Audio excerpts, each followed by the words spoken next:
Greetings, ladies and gentlemen. This is the Inept General, and welcome to part 4 of our Kislev series, looking at some of the lore of the land of Kislev in the Warhammer universe. But today we're doing something a little bit different, and we're going to look at the possible mechanics that will be implemented for the faction of Kislev in Total War Warhammer 3. Now, this video is going to be rife with speculation, but we're going to try and make it educated speculation, given some of the history of the Total War Warhammer series, and maybe some of the wider Total War series at large, while trying to keep our expectations at a reasonable level. As I find with a lot of Total War games, we can't get too over the top with what can we expect for the implementation of Kislev, but we can look at some of the systems they've implemented in the past and take our cues from there. I think the first thing about looking at the mechanics that will be implemented with the faction of Kislev are identifying the key themes that Creative Assembly will probably take away. Earlier on in this series, we looked at the history of Kislev, we looked at the army and its possible units, and we looked at the land, some of the cities, and what makes up the place that is Kislev itself. With all this information in mind, we can look at the key themes that Kislev as a faction have. I've ordered these in, I think, probably from most to least important, at least from the perspective of Creative Assembly. I think the first thing to focus on with Kislev is obviously their struggle against chaos, their struggle against Norska at large. Now, we know Total War Warhammer 3 is going to have a larger focus on chaos, with a lot of the demon armies coming through as well. So the Kislev anti-chaos thing, I think, will be number one priority in terms of the stuff they're looking at. The second one, I think, will be the theme of the fact that Kislev is made up of two large groups of people. The tribe that was the Gospodar and their descendants, and the tribe that was the Ungols and their descendants. For that full story, as I said, do check the history section of this series, popping up in the top right-hand corner now. So this struggle between the ruling Gospodars and not quite the put upon, but maybe they feel put upon Ungols, who were the conquered people, is something that still goes on in Kislev in the Warhammer fiction, and so is something that I think they could play upon. Next, in number 3, I think we are looking at allegiances and diplomacy and relationships between states. Kislev is heavily reliant on its alliances when the shit really hits the fan. They call in the Empire, their dwarves come to help, even the High Elves have come to help on occasion in small numbers. So I think that will be the third main theme for the Kislev faction. Now, some lesser themes we're probably going to be involved in the faction as well. I think we're definitely going to have ice magic as far as the army is concerned, but as an overarching theme for the mechanics of the faction, I'm not sure how much that will play a part. The cold and winter of Kislev, I think, will also play a part in the campaign mechanics somewhat. And lastly, the idea of the Kislev religions and the Empire religions being at odds with each other is something that could also come into play, as it is a part, albeit a smaller part, of the Kislev lore. So with those main themes in mind, let's break it down and see what the mechanics are. For my money, as I ordered those themes in terms of importance that I thought Creative Assembly might see them in, I'm going to focus on the top 3 and the kind of mechanics we might see around those. So for the first one, let's take the allegiances of Kislev.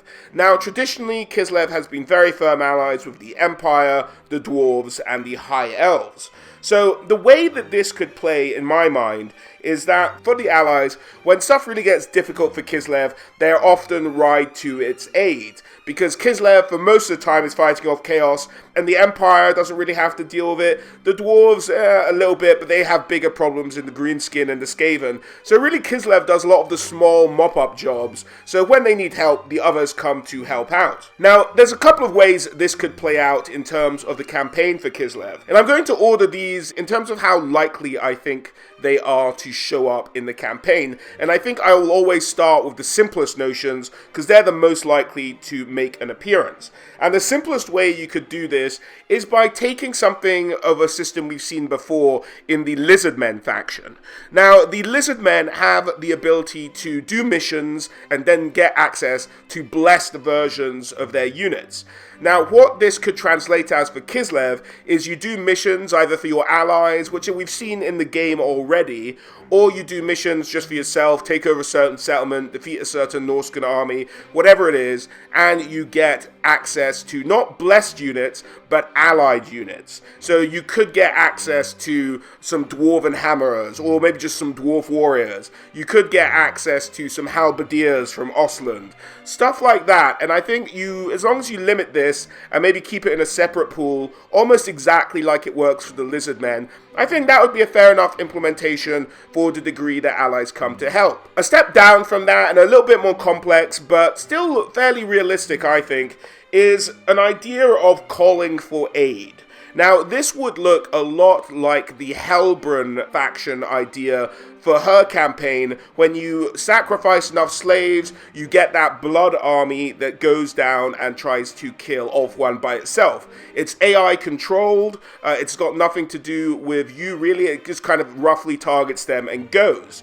Now, a call for aid could be kind of similar. You'd have to fill out a couple of objectives or get a certain amount of diplomacy currency as a secondary currency or whatever have you. You fill up a bar and then you hit the call for aid button, and either a dwarven army, an empire army, a high elf army appears on your borders and marches towards Norsca or the closest chaos threat. That's another implementation for the reliance on allies that Kislev perhaps has, and kind of keeps Kislev separate. It doesn't mix up the factions too much that way if Creative Assembly are looking to keep the armies of Kislev with just Kislev units in it. That's an alternative. Both of those, I think, would work quite well in the game and be a fun implementation of this theme. But wait, I hear you say, what if you haven't allied with those factions? Well, there's a couple of ways around this. With the units as sort of blessed unit pool or an ally unit pool, you could just not make it necessarily dwarves, but just a dwarf affiliate. Not necessarily the dwarves themselves, but maybe some renegade dwarves that you have allied with that want to help you.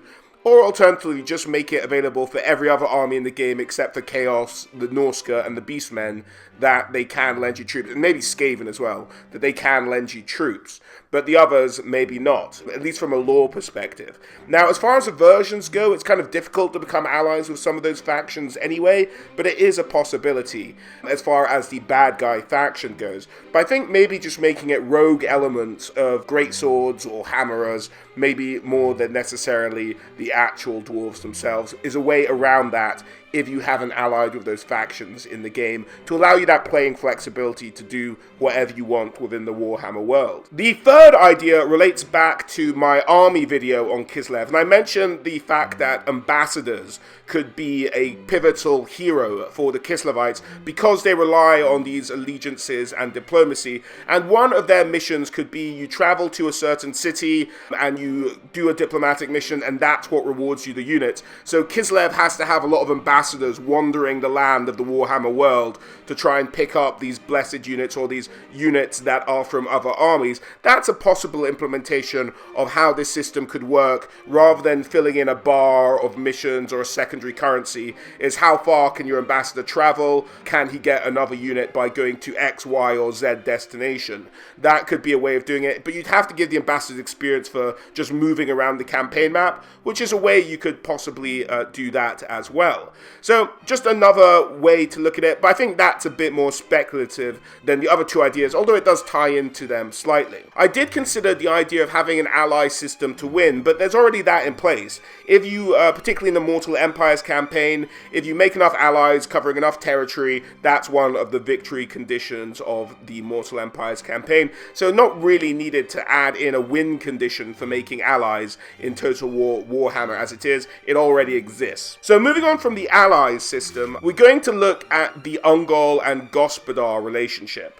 Now, again, starting with the simplest idea and the one that's probably most likely to be implemented is the fact that in Kislev, you'll have Ungol uprisings like you do beastmen appearing in other parts of the Warhammer world, or armies of savage orcs appearing around the Warhammer world as well. It's already a mechanic in the game. I think it's random. I'm not sure exactly how the under-the-bonnet mechanics of that system work, although you do start to see them appearing in only a certain number of places throughout the map.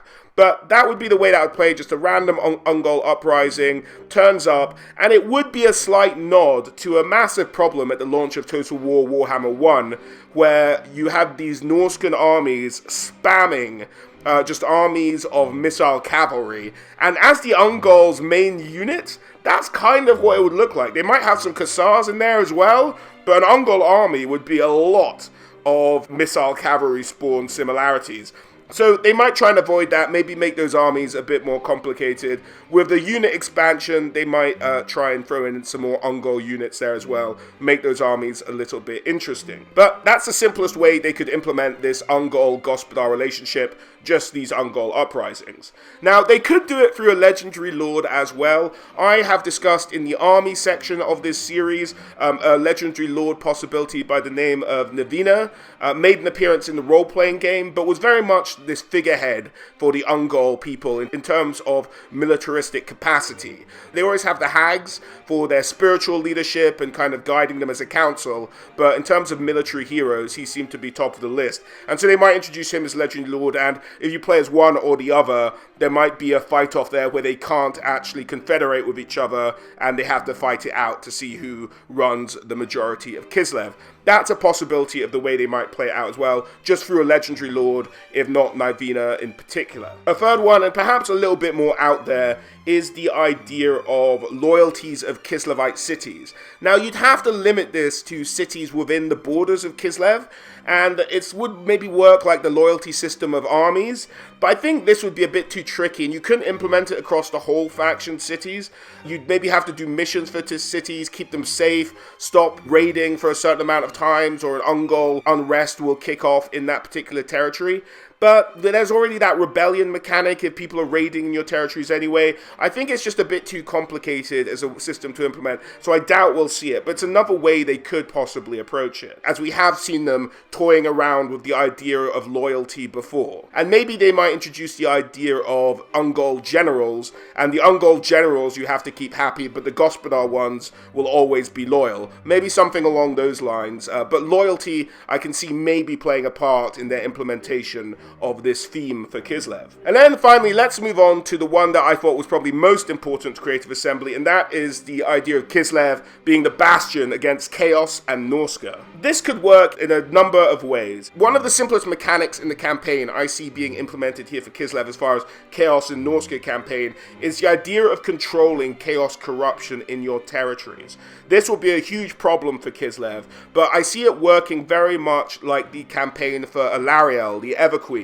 If you guys have played her campaign, if she has a certain trust level mechanic that goes up and down depending on Chaos Taint, or if you own all the buildings on the island are owned by High Elves of Ulthuan, and so you could use that system and move it over to Kislev, and you could even implement that with an Ungol Gospodar trust system as well as a Chaos mechanic. So I think Alariel's system is a good example of what they can do in terms of giving you campaign buffs and campaign debuffs, depending on how well you manage the Chaos corruption within Kislev. The second thing that I think we'll probably see as far as the theme of Chaos is I'm pretty sure we'll know what the final battle is, and if it's not this, it really should be it. And I think the final battle for Kislev, as we've seen final battles happen for things like the Beastmen, a number of other factions now have final showdown battles, the Vampire Coast as well, is the Siege of Prague. The idea of history repeating itself, the greatest showdown with Chaos that Kislev ever saw. Have you be able to be victorious this time against the new ever-chosen Archaon?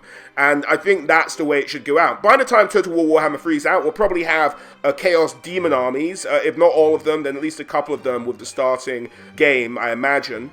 You'll have Legendary Lord after different army, wave after wave after wave of chaos against you, and just to have you hold out, even if you're down to like your last troops, guarding that center of the square, that would be a great showdown battle. You, a full allied army, and you versus maybe 3 or 4 stacks of chaos, if not more, just to really get you down to your bare bones and be a really testing battle for you at the end. I think that would be great. We've seen with Bretonnia, they've done the showdown with all the legendary lords of the Greenskins showing up, and I think that would be a cool implementation for the Kislevite final battle as well. Looking at the third option here for Chaos in terms of campaign mechanics that we might see, this one's very dependent on exactly the map area we're looking at.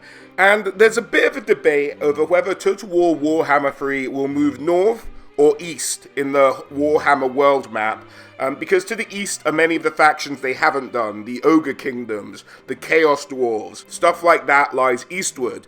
But the rumor was around Total War Warhammer 3 that they were going to focus on the 4 demon armies of Chaos, or just split Chaos into 4 different factions with demons being represented, which would suggest that they'd look at a more northernly map, looking at the north area of land above Norska to try and put the game there. That would make a bit more sense if you are focused on Chaos. But maybe if they're trying to do both, they move it in a northeasterly direction. The idea I was thinking that Creative Assembly might come up with is that from this northeastern section is actually the homeland of the Gospodars, the ruling people of Kislev, who, along with the Ungols, inhabit the country. Now, they came over from the eastern steppes, and they moved across and took over Kislev. Now, the idea was there was a vision of a spirit that told them to move there and protect this land against chaos. But with that area of the map opening up, there could be a campaign of the Gospodars looking to go and reclaim their homeland. Lore-wise, I wouldn't necessarily agree with this, because, as I said, they believe that they're living in their chosen land, their promised land, where the spirit sort of guided them to and said would keep them safe. So there's no real clamoring within the Gospodars to go back to the Eastern Steppe and take back those lands from Chaos. But I could see Creative Assembly blurring the lines slightly on that one and using it as a campaign mechanic. But as I said, it kind of just depends on what territory they cover with the campaign map, whether they are or aren't likely to include that idea, I think. Now, number 4 is probably as far out on the speculation tree as I'm going to get in this video, guys. And it's kind of my own idea of something they could do, along with something that's quite popular in the zeitgeist at the moment. Now, in the official end times, the Kislevites did what the film equivalent would be of being killed off screen. They kind of just disappear from the story very early on, short of a small story about the Tsarina's final stand. You'd think that the Kislevites, having fought Chaos for so long, would have some kind of plan in place, and this is where my fan fiction maybe goes off the rails, and tell me if I've gone too far. But I have this notion that a possible mechanic that we might see is that the fact that we have a mystery in the Kislevite lore around the town of Zvenilev, up near the border of the mountains of Norska. Now, what we could have notion of here is that, not unlike the Vortex campaign with the faction working towards a goal, you could have the Kislevite faction working towards the goal of erecting a wall of ice. Now, that's very much in the zeitgeist with the Songs of Ice and Fire series being so popular, stroke Game of Thrones series being so popular. It would play into that idea that this wall erected of ice to stop chaos coming into the lands of humans would be a first defense against what was going to happen. This isn't completely out the blue, because basically in the end times, there's a lot of magic walls going up all over the place. One of my least enjoyed parts of the story is just walls for narrative purposes, just to explain why people aren't stopping other people doing certain things. So a massive wall of ice isn't that out of the blue in terms of what the Ice Witches are up to, and it could explain a nice little mystery of what's been going on in that town, what all the Ice Witches in Kislev have been working towards as far as a massive defense of the Warhammer world would be involved in. So if you can do certain missions or whatever you want to work towards, much like they did with the Vortex campaign, I think the erection of an ice wall is a good ending for the faction of Kislev. Because otherwise, how do you end that story? With the Kislevites, one of their main things is they're always going to be the doormat for a chaos invasion. It was always in the lore. It's always the way it had to happen for the final confrontation with humans in the Empire to happen. Kislev has to be run over. From a narrative perspective, no one's really ever suggested a way out for the Kislevites. Like, how are they going to just stop this incessant chaos interference, and you know what might help? A bloody mile-high, mile-wide ice wall across the whole northern border of Kislev, the short of the pass in the World's Edge Mountains, which they need to keep open for trade. You just block all of that off, and I think that's a narrative way you could go around creating a happy ending for Kislev, or at least some kind of ending for the Kislev campaign. Otherwise, it's a little bit all over the place. Maybe with a gatehouse that you can get through as the walls go. We've seen Creative Assembly implement walls across terrain structures in Ulthuan, with the gates of Ulthuan there, and you could have the ice wall act as a similar way once it was erected. So you could continue the campaign, still get into Norska, but if they ever wanted to come down and attack you, you've now got the ice wall standing guard. In terms of the sort of lesser themes that I mentioned earlier on in the video, ice magic I think will play a role in the armies, as I said. The story of ice magic is that it comes from the land itself. It's almost untied as far as the ice mages are concerned to the winds of magic. I don't think we'll see that as a mechanic. I think they'll still have the equivalent of a winds of magic. But ice magic is also said to be weaker the further away from Kislev you get. So that might function just as a debuff or a buff. If you're in friendly territory, you get a buff. If you're in territory not owned by you, then you get a debuff to the power of ice magic. I think that's probably something we'll see in the game as well. The other aspect I mentioned was religion. Now, the religions of Kislev and the Empire aren't the same, but they've never really conflicted as such. We have seen religious mechanics in tactical games before, but I don't think that's going to be a leading edge on this one, in terms of the Kislevites trying to convert the Empire or vice versa. Sometimes the Empire's almost taken over religion in Kislev, but that's more due to neglect of the cults within Kislev itself by the leaders of the nation, rather than an active role of conversion from the Empire. But it's a possibility they might throw something around that in. I don't think it's a major issue, so I'd be surprised if we saw it, but just to let you guys know, it is a possibility. And so that's really about it for my ideas behind the mechanics we're going to see with the Kislev faction in Total War Warhammer 3. I think in terms of my top 3 most likely ones we're going to see, I think Final Battle as a Siege of Prague, I think that's probably most likely going to be in the game, if not the final mission. So that's number 1 for me. Number 2, I think we will see some kind of Chaos Taint stroke Trust mechanic in the style of a Lariel for Kislev as well. The exact ways it will work, sort of the inputs into that system, I'm not exactly sure what they'll be, but I think we will see something along those lines. And I think we will see some kind of ally mechanic, because that's such a key part of Kislev sort of calling for help when stuff gets really bad. We'll either see it as the sort of blessed units, as I mentioned, or a full army that you can call on the kind of way Helbrun does hers. So I think those are the 3 most likely. I think on top of that, the ice magic thing I think is a given, because that's just the way ice magic works. So I think we're definitely going to see that as well as a 4th, but it's not nearly as interesting as the other ones. So those are the ones I have as my top 3. Let me know what you guys think. If there are ideas I have not thought of that you guys think will make an appearance, do let me know in the comments below. If you have any questions on this video or any video in our entire series on Kislev, do drop a comment down below. I probably will be doing a Q&A in a few days, just answering some of these questions, maybe doing a live Q&A with you guys as well. As always, guys, I hope you enjoyed that video. Thanks for watching, and I hope to catch you all on the next one. Alright, guys. Bye.